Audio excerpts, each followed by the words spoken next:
Impresionante o alcance que tivo a nova que publicamos feita polo eldiario.es que fala sobre como a Xunta quere lexislar para controlar absolutamente a información da TVG, mas tamén para introducir o castelán nesta compañía, non?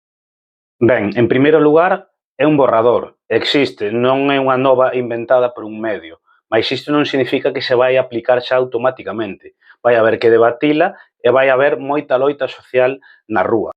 Por unha parte, queren facer legal xa o que levan facendo moito tempo na TVG, que é un control absoluto da información e utilizala como un aparello de propaganda, algo que non denuncio eu, denuncian os propios traballadores e traballadoras da TVG e que xa tiveron varias sentencias xudiciais en contra. Por outra parte, queren introducir o castelán na única televisión que hai 100% en galego, algo que contradí os principios fundamentais da CRTVG, e queren lexislalo para que quede plasmado, aínda que é algo que xa están a facer. Indican neste borrador que o castelán, polo menos ao comezo, sería principalmente para as redes sociais, como se o uso do galego non puidera servir para chegar a millóns e millóns de persoas mediante as redes sociais. Pero o que queren legalizar non é algo que sexa novo. Vos mirade, por exemplo, xa os anuncios a TVG, cantos hai en galego e cantos hai en castelán.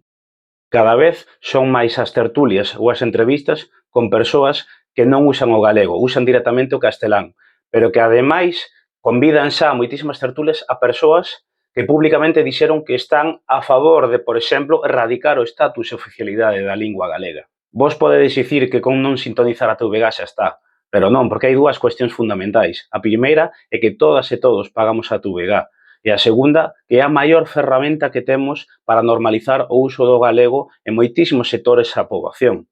Pensade que a TVG é a televisión máis vista en Galiza e que no seu momento tivo un papel de normalización lingüística moi grande. En primeiro lugar está o Xabarín Club e ese papel tan importante que tivo para chegar o idioma aos mozos e mozas.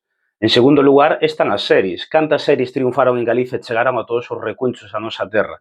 Mareas Vivas, Pratos Combinados, Serra Moura, Matalobos e moitísimas outras series. En definitiva, non é a existencia ou non da TVG, a TVG ten que existir, senón que queren eliminar unha ferramenta fundamental para a normalización da lingua galega. A día de hoxe é a única que temos, porque non hai máis canles en galego, así que temos que sair á rúa e temos que mobilizarnos contra este ataque ao noso idioma.